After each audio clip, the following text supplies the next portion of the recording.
Dale Alexander is here. I've asked all the guys who were the holdover coaches, why'd you want to come back? So why you? This is home. You know what I mean? I've got a son here that's working in the equipment room. My family's here.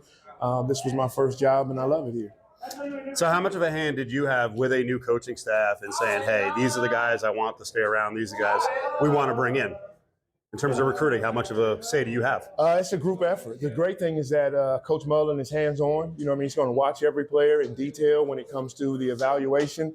Then when a guy comes in, he's going to be critical in terms of whether or not that's the right guy and the right fit. But we work as a group, and the best thing about it is, Coach Mullen being on the offensive side mostly, he definitely knows his receivers. How much different is this offense from the go-go for the receivers? It's just, for me, it's just football. You pick an offense, you're going to run the ball when you get the opportunity to. You're going to pass the ball. If you got good weapons, you're going to use them wherever they are. I see, I think a little more effectiveness on throwing the quick outs, which I think a lot of it's on the quarterback.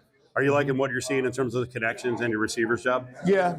We've got a lot of work to do, but I do like the chemistry. We've got some leadership at quarterback, and our guys are veteran on the outside.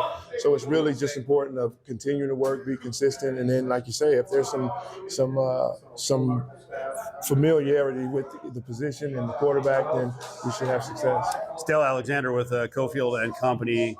So wide receiver groups are interesting. It's just practice.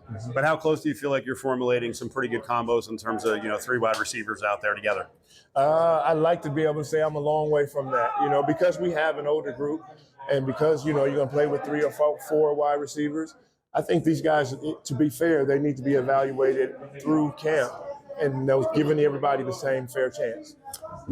Big Troy and Bradley out there is, quite the combo, especially with Irvin, inside.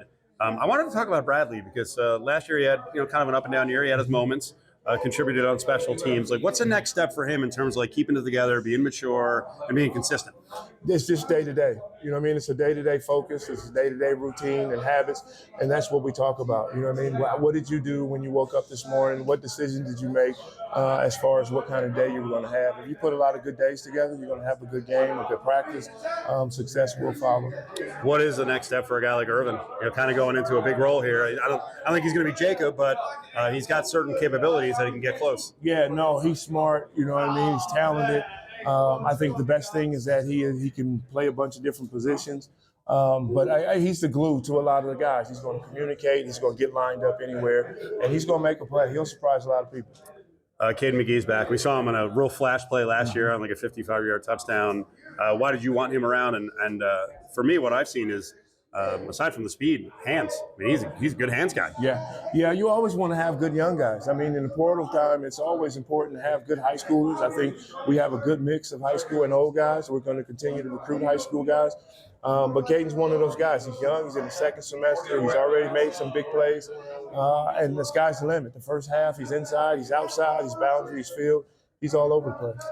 I feel like a guy in Dae Dae Reynolds has a lot to show you, but right now he's been in that black jersey. So how hard is that for receivers when they can't go full bore and contact in spring?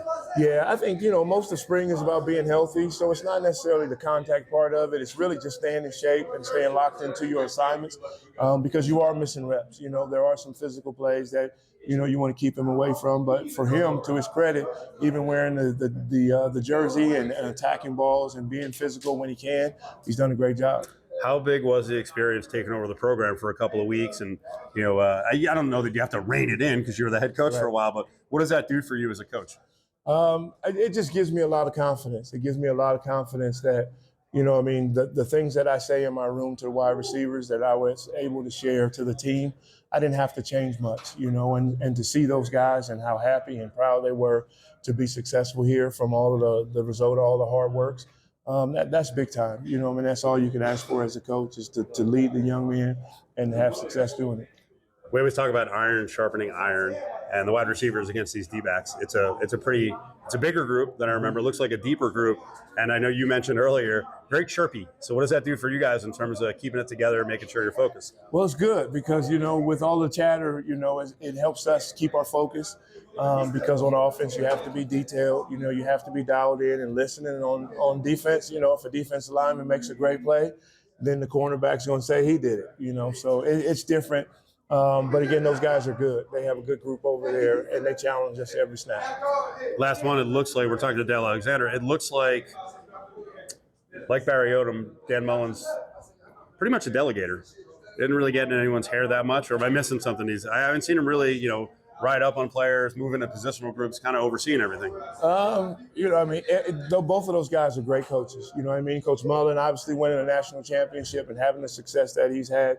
Coach Odom here and his style of coaching maybe being a little bit different, but the results, that's all you want is the results. And I think, with Coach Mullen, he is very demanding, but at the same time, he is going to give you some space and allow you to be a coach and coach your guys. But at the same time, man, there's plenty of fire there, so you better stay on your toes so you don't get burnt.